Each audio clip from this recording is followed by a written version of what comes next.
يا أيها الذين آمنوا اذكروا نعمة الله عليكم إذ جاءتكم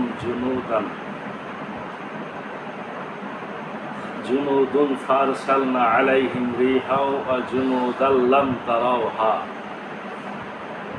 وكان الله بما تعملون بصيرا। হে যারা ঈমান এনেছো, তোমরা তোমাদের প্রতি আল্লাহর অনুগ্রহ স্মরণ করো যখন শত্রু বাহিনী তোমাদের বিরুদ্ধে সমাগত হয়েছিল এবং আমরা তাদের বিরুদ্ধে প্রেরণ করেছিলাম ঝড়ো বাতাস এবং এমন বাহিনী যা তোমরা দেখোনি। আর তোমাদের কৃতকর্ম সম্পর্কে আল্লাহ ভালোভাবে জানেন বা দেখেন। إذ جاءكم من فوقكم ومن أسفل منكم وإذ زاغت الأبصار وبلغت القلوب الحناجر وتظنون بالله الظنون। যখন তারা তোমাদের বিরুদ্ধে সমাগত হয়েছিল তোমাদের উঁচু অঞ্চল ও নিচু অঞ্চল থেকে, তোমাদের চোখ আতঙ্কে বিস্ফোরিত হয়েছিল, তোমাদের প্রাণ হয়ে গিয়েছিল কণ্ঠাগত এবং তোমরা আল্লাহ সম্বন্ধে নানা রকম ধারণা পোষণ করছিলে। হুনালিকা তুলিয়াল মুমিনুনা ওয়া যুলজিলু জিলঝালান শাদীদা। তখন মুমিনগণকে পরীক্ষা করা হয়েছিল এবং তাদেরকে ভীষণভাবে প্রকম্পিত করা হয়েছিল। وَإِذْ يَقُولُ الْمُنَافِقُونَ وَالَّذِينَ فِي قُلُوبِهِم مَرَضٌ مَّا وَعَدَنَا اللَّهُ وَرَسُولُهُ إِلَّا غُرُورًا। আর মুনাফিকরা ও যাদের অন্তরে ব্যাধি ছিল তারা বলছিল, আল্লাহ এবং তার রাসূল আমাদের যে প্রতিশ্রুতি দিয়েছিলেন তা প্রতারণা ছাড়া কিছুই নয়। আমরা সূরা আহজাব 9, 10, 11, 12 চারটি আয়াত পড়লাম, অর্থ বললাম। এই চারটি আয়াত টোটালটাই আহজাব যুদ্ধ বা খন্দকের যুদ্ধ সম্পর্কে আলোচনা। রব্বুল আলামিন শুরু করেছেন শেষ থেকে। শেষ মানে কোনো একটা বড় ঘটনা যদি ঘটে, যে কি হয়েছে, ট্রাক উল্টে 5 জন মানুষ মারা গেছে, তো পরে আসে বাকিগুলা কিভাবে ট্রাক অ্যাক্সিডেন্ট হলো, তো এভাবে আসলো, এভাবে ছিল, ওদিক থেকে আসছিল, সেটা পরের কথা। কিন্তু আমরা শুরু করি শেষটা দিয়েই তো শুরু করি, কি ঘটেছে, তো ট্রাক উল্টে 5 জন মারা গেছে। ট্রাকটা কিভাবে উল্টালো, কোন দিকটা ট্রাক, কার ট্রাক, এটা আসে, কিন্তু যেটা আগের ঘটনা সেটা আমরা শুনি পরে।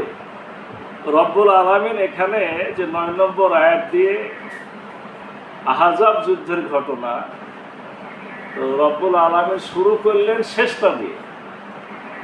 শেষ মানে যুদ্ধের শেষ অংশে কি ঘটেছিল এটা আগে বলেছেন, তারপরে আস্তে আস্তে কিন্তু আমরা যে 4টি আয়াত পড়েছি এছাড়া আরো অনেক আয়াত, এগুলো আস্তে আস্তে ওই আগের ঘটনাটা পরে বলেছে, শেষের ঘটনাটা আগে বলেছে।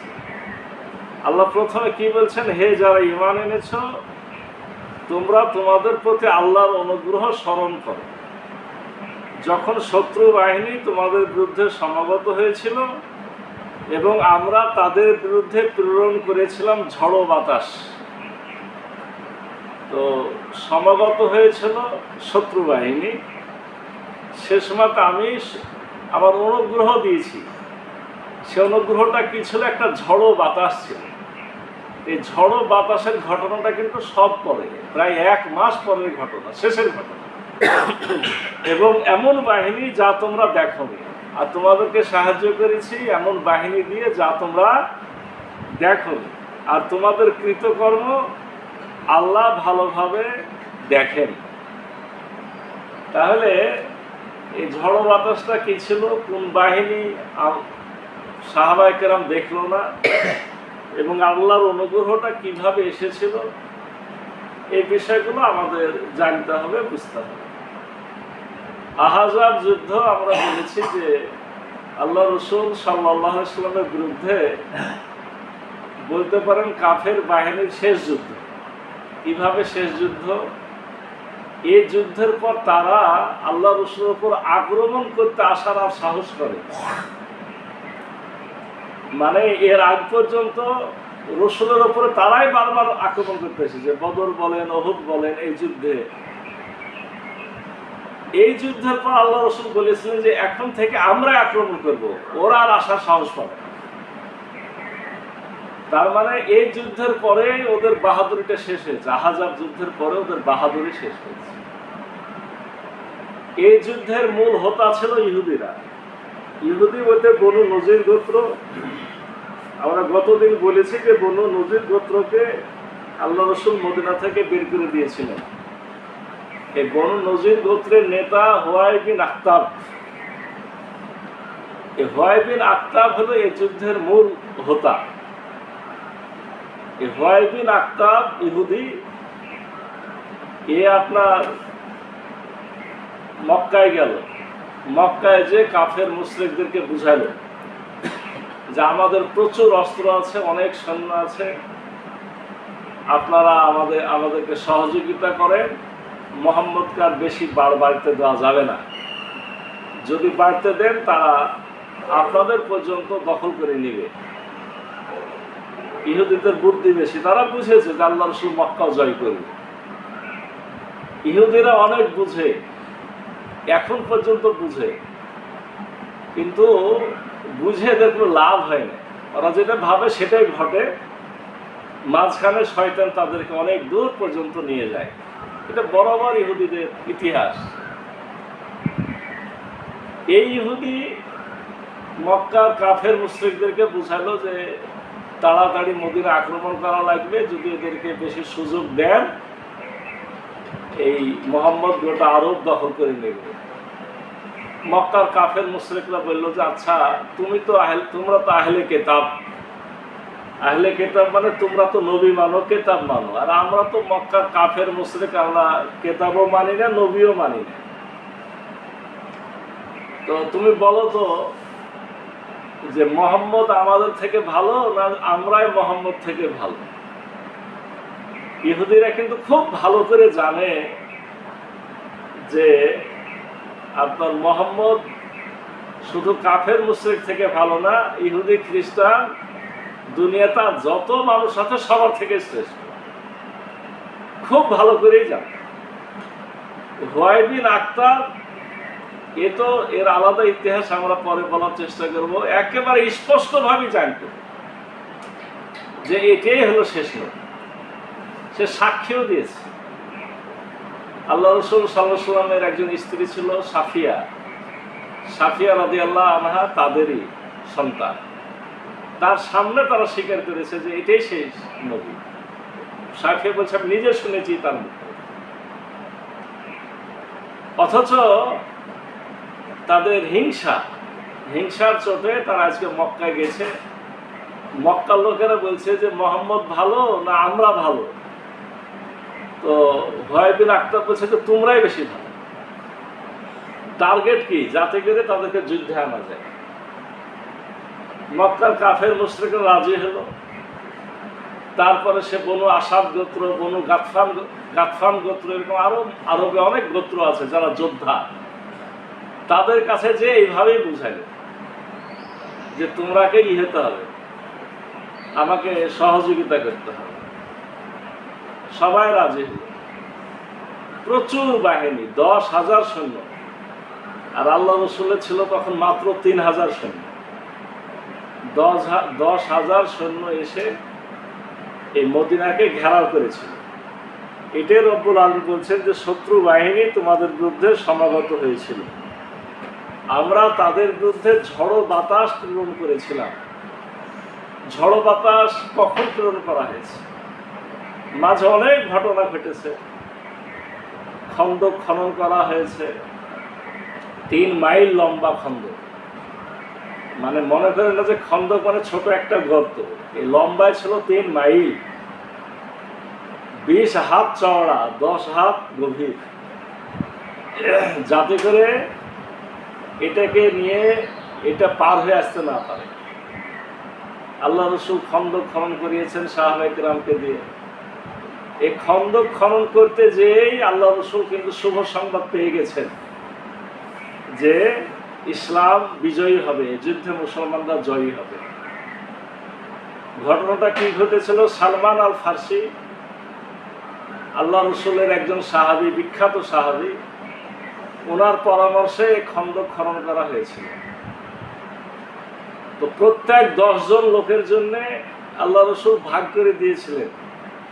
10 জন লোক আপনার 20 হাত 40 হাত জায়গা, 40 হাত জায়গা গর্ত করবে। 10 জন লোকে 40 হাত জায়গা গর্ত করবে, 40 হাত লম্বা, 20 হাত চওড়া, 10 হাত গভীর। এটা একটা বিশাল বিষয় ছিল। এই আপনার 10 জন করে রসুল ভাগ করে দিলেন 3 মাইল এলাকাকে। এই 10 জনের মধ্যে একজন সালমান ফার্সি ছিল, রসুল নিজেও ভাগে ছিল। তো সালমান ফার্সির এলাকাতে খন্দক খনন করতে যে এমন একটা পাথর পাওয়া গেল যে পাথরটা কোনোভাবেই ভাঙছে না। মানে এই পাথর নড়ানো যায় না, চড়ানো যায় না, এটা আঘাত করে গর্ত করা যায় না, কিছুই করা যায় না, এত শক্ত। আল্লাহ রসুলকে খবর দেওয়া হলো যে ইয়া রাসূলুল্লাহ, এই ঘটনা, আমরা কি গর্তটাকে বাঁকা করে নেব? মানে পাথর থেকেই যাক, আমরা গর্তটাকে বাঁকা করে পার হয়ে যায়। আল্লাহ রসুল বললেন যে চলো আমি দেখছি। আল্লাহ রসুল গর্তে নামলেন, সালমান ফার্সির সাথে যে আরো 9 জন, মোট 10 জন, তো বাকি 9 জন গর্তের ওপরেই থাকলো। আল্লাহ রসুল আর সালমান ফার্সি গর্তের মধ্যে নামলেন। আল্লাহ রসুল সাল্লাল্লাহু আলাইহি ওয়াসাল্লাম পাথর ভাঙ্গা যে আপনার যন্ত্র ঘেটি, এটি দিয়ে জোরে একটা আঘাত করলেন আল্লাহ রসুল। এতক্ষণ ধরে 10 জন মিলে যেটাকে কিছুই করতে পারেনি, আল্লাহ রসুল এক আঘাত দিলেন। আঘাতের সাথে সাথে পাথর থেকে এবং আল্লাহ রসুলের 2 বগলের নিচ থেকে একটা আলো বের হল এবং পাথরের একটা অংশ ভেঙে গেল। আল্লাহ রসুল দ্বিতীয় আঘাত করলেন, দ্বিতীয় আঘাতে পাথরের আর এক অংশ ভাঙল। একইভাবে পাথর থেকে রসুলুল্লাহ 2 বগল থেকে মানে বিরাট এক আলো, মানে আকাশে যেভাবে বিদ্যুৎ চমকালে যে আলো বের হয়, এরকম আল্লাহ রসুল গায়ে থেকে আলো বের হল। তৃতীয়বার আল্লাহ রসুল আঘাত করলেন, একই ঘটনা ঘটলো এবং পাথর এই আঘাতে ভেঙে চুরমার হয়ে গেল। সালমান ফার্সি বলছেন, ইয়া রাসূলুল্লাহ, আমি আজকে যা দেখলাম এরকম জিনিস তো এর আগে কিছুই দেখো না, কোনোদিন কিছু দেখিনি। আল্লাহ রসুল তখন নিজে গর্ত থেকে উঠে এসে সকলের উদ্দেশ্যে বললেন যে হ্যাঁ, সালমান ফার্সি যা দেখেছে আমি তোমাদেরকে তা বলছি। প্রথম যখন পাথরের আঘাত করি, প্রথম আঘাতে আপনার কিসরা সম্রাট, মানে পারস্য সম্রাটের সমস্ত ভবন আমরা দেখলাম। দ্বিতীয় আঘাত যখন করলাম তখন কাইসার সম্রাট, মানে ওই সময় কাইসার আর কিসরা, মানে 2 বিশাল শক্তি, তাদের বাড়িঘর দেখলাম, প্রাসাদ দেখলাম। তৃতীয় আঘাত যখন করলাম তখন ইয়েমেন বাইজেন্টাইন সম্রাট, তাদের বিল্ডিংগুলো সব দেখলাম। আল্লাহ রসুল বলছেন যে এগুলো সব মুসলমানরা জয় করবে। মানে এই সময়তে সমস্ত কিছু রব্বুল আলামিন খাস করে দিলেন যে তুমি মুহাম্মদ জিতে যাবে। গর্ত খনন করা হলো, কাফের মুশরিকরা এসে হাজির হয়ে গেল, চতুর্দিক ঘেরাও করলো। সাহাবায়ে কেরাম এই কদিন ধরে পরিশ্রম করে ক্লান্ত হয়ে গেছেন। 3 মাইল এলাকা, মাত্র 3000 লোকে পাহারাদারি কষ্টকর হয়ে গেছে। মুনাফিক যারা, তারা তো পালানোর জন্য চিন্তা ভাবনা করছে। ওদিকে হুয়াই বিন আখতাব, ও যে বনু নজির গোত্রের সর্দার, তখনও মদিনাতে আরো একটা ইহুদি গোত্র ছিল বনু কুরাইজা, এই গোত্রের নেতার কাছে হাজির হয়ে গেল।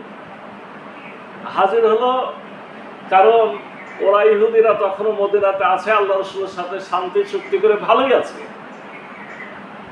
বনু কুরাইজা গোত্র ভয় বিন আখতারের সাথে কথা বলবে না, তাই দরজা লাগাই দিল যে না, তোমার সাথে কথা বলা মানে তুমি আমাকে ভুল বুঝাবে, মোহাম্মদের বিরুদ্ধে খাপাই তুলবে। মোহাম্মদ এ পর্যন্ত কোনো সন্ধি আমাদের সাথে ভঙ্গ করেনি, তুমি ফিরে যাও। ভয় বিন আখতার ছাড়ে দরজা খোলো, আবার ধাক্কা দেয়, আবার দরজা খুলে আবার দরজা লাগায় দেয়। তৃতীয়বার বলছে যে আচ্ছা তুমি কেন দরজা লাগাইছো জানি, তুমি তোমার খাদ্যে আমাকে ভাগ বসাতে দিতে চাও না। এ কথা শুনে বনু কুরাইজা গোত্র ঘর খুলে দিল। ভয় বিন আখতার তখন তাকে যত রকমের বুঝ দিল, এমন বুঝ দিল যে আপনার হ্যাঁ কিছু করার নাই, আমাদের সাথে তোমাকে যোগ দেওয়াই লাগবে এবং চিন্তা করো না, আমরা জিতে যাব। শেষ পর্যন্ত আল্লাহ রসুলের ঘরের শত্রু মানে মদিনার মধ্যে বসে আছে এই শত্রুও রাজি হয়ে গেল। আল্লাহ রসুলের কাছে খবর পৌঁছায় গেল, রসুল গোয়েন্দা পাঠালেন, গোয়েন্দা বাহিনী এসে গোপনে আল্লাহ রসুলকে জানালেন আজল ও কারার। আজল ও কারার মানে এই গোত্রটা যে আল্লাহ রসুলকে বলেছিল যে আমাদের কাছে ইসলামের প্রচারের জন্য কিছু লোক দেন, আল্লাহ রসুল লোক দিয়েছিলেন, তাদেরকে নিয়ে যে হত্যা করেছিল, প্রতারণা করেছিল। সাহাবে কেরামের গোয়েন্দা রিপোর্ট ছিল আজল ও কারার মানে এরাও প্রতারক। এই খবর চতুর্দিকে ছড়ানোর কথা না, কিন্তু ছড়ায় গেল। এমন একটা অবস্থা যে অনেক যোদ্ধার যুদ্ধই করবে না। তারা বলা শুরু করলো যে তোমাদের মোহাম্মদ বলছে ইয়েমেন দখল করবে, সিরিয়া দখল করবে, রোম দখল করবে, আপনার পারস্য দখল করবে, অথচ আজকে আমরা এখানে টিকতেই পাচ্ছি না। আমাদের কখন ধ্বংস হয়ে যায়, কখন আক্রমণ হয়ে যাবে, পিছন থেকে আক্রমণ হবে, সামনে থেকে আক্রমণ হবে, আমরা তো শেষ হয়ে যাব, খেতেই পাচ্ছি না আমরা। মানে খাবার নাই, পানি নাই, এমন একটা বিভীষিকাময় অবস্থা। এরকম অবস্থা চলতেই থাকলো, অনেক দিন ধরে চলবে। প্রায় মাসখানেকের শেষের দিকে এসে রব্বুল আলামিন সাহায্য পাঠিয়েছিলেন। এই সাহায্যের কথাটা এখানে এসেছে। হঠাৎ করে ঝড়ো বাতাস, মক্কার লোকেরা কিন্তু ঠান্ডা বাতাস সহ্য করতে পারে না, যেহেতু গরমে তারা বড় হয়, তো ওদের জন্য ঠান্ডা আবহাওয়া খুবই কঠিন। রব্বুল আলামিন ঠান্ডা বাতাস প্রেরণ করলেন। এই বাতাসের চোটে আপনার মুশরিকদের তাবু, তারা তো বাহির থেকে এসেছে, তাদের তো আর ঘর বাড়ি এখানে নাই, আপনার তাবু বিচ্ছিন্ন হয়ে গেল। ঠান্ডাতে আপনার ঘোড়াগুলা পর্যন্ত দড়ি ছিঁড়ে পালানো শুরু করল এবং কাফের মুশরিকরা ছিন্ন বিচ্ছিন্ন, কে কোন দিকে আছে কোনো ঠিক ঠিকানা নাই, এরকম একটা অবস্থা ঘটল। এই অবস্থাতে আপনার আল্লাহ রসুল সাল্লাল্লাহু আলাইহি সাল্লাম হুযায়ফা বিন ইয়ামান, হুযায়ফা ইবনে ইয়ামান এই সাহাবীকে পাঠালেন গোয়েন্দা হিসেবে, যে দেখো মক্কা মুশরিকদের নেতা সুফিয়ান কি সিদ্ধান্ত নিচ্ছে, এটা এসে আমাকে জানাও। এই ভয়ঙ্কর রাতে, এই কঠিন অবস্থাতে, ঠান্ডা বাতাস, এই জায়গাতে গোয়েন্দাগিরি করতে যাওয়া, শত্রুর পেটের মধ্যে যাওয়া, কঠিন অবস্থা ছিল। আল্লাহ রসুল বললেন তুমি কিন্তু কিছু ঘটাবে না, খালি তারা কি সিদ্ধান্ত নিচ্ছে জেনে এসে আমাকে জানাবে। হুযায়ফা বিন ইয়ামান আপনার এই সুড়ঙ্গ পার হয়ে, খন্দক পার হয়ে পারে গেল, একেবারে আবু সুফিয়ান মানে মক্কার কাফেরদের নেতা তার তাঁবুতে যে হাজির হয়ে গেল। আবু সুফিয়ান মানে আগুন ধরায় দাঁড়ায় দাঁড়ায় তাপ নিচ্ছে আর সকলকে ডাকলো, ডেকে বলছিল শোনো একটা গোপন খবর বলি, আমার সিদ্ধান্ত, এই খবর কেউ যাতে না জানে। তখন হুযায়ফা হাজির আছে। সুফিয়ান বলছে দেখো আমাদের ভিতরে কোনো শত্রু বাহিনীর লোক যাতে না থাকে। হুযায়ফা দেখছে যদি আমাকে এখন দেখে নেয় তাহলে তো বিপদে পড়ে যাবে। তাড়াতাড়ি করে ওর সামনে একজন কাফের আছে, ওর গায়ে হাত বাড়ি বাড়ি বলছে তুমি কে, মানে ধরার কথা ওকে, ওই উল্টে ওকে বলছে যে তুমি কে, তুমি চিনছো না আমি অমুকের ছিল অমুক। মানে প্রতারিত হয়ে গেল মক্কার কাফের মুশরিকরা। আবু সুফিয়ান সিদ্ধান্ত দিল যে শোনো, আমি কিন্তু চলে যাব, এই যুদ্ধের মাঠে আর থাকা যাবে না, আমাদের খাদ্য পানি শেষ হয়ে গেছে, ঠান্ডা বাতাস, তাঁবুগুলো ছিঁড়ে গেছে, উট ঘোড়াগুলো পালিয়ে যাচ্ছে, আমি চলে যাচ্ছি, তোমরা চলে যাও। এই ঠান্ডা বাতাসের কথা এখানে বলা হয়েছে। আবু সুফিয়ান চলে গেল, আর ওদিকে আপনার সেই সাথে মক্কার কাফের মুশরিক চলে গেল। হুযায়ফা বলছে আমি ইচ্ছা করলে আবু সুফিয়ান হত্যা করতে পারতাম, রসুল যেহেতু মানা করেছে, আমি ফেরত আসলাম, রসুল্লাহকে খবর জানালাম। আল্লাহ রসুল শুধু মিচকি হাসলেন, বললো শুয়ে যাও।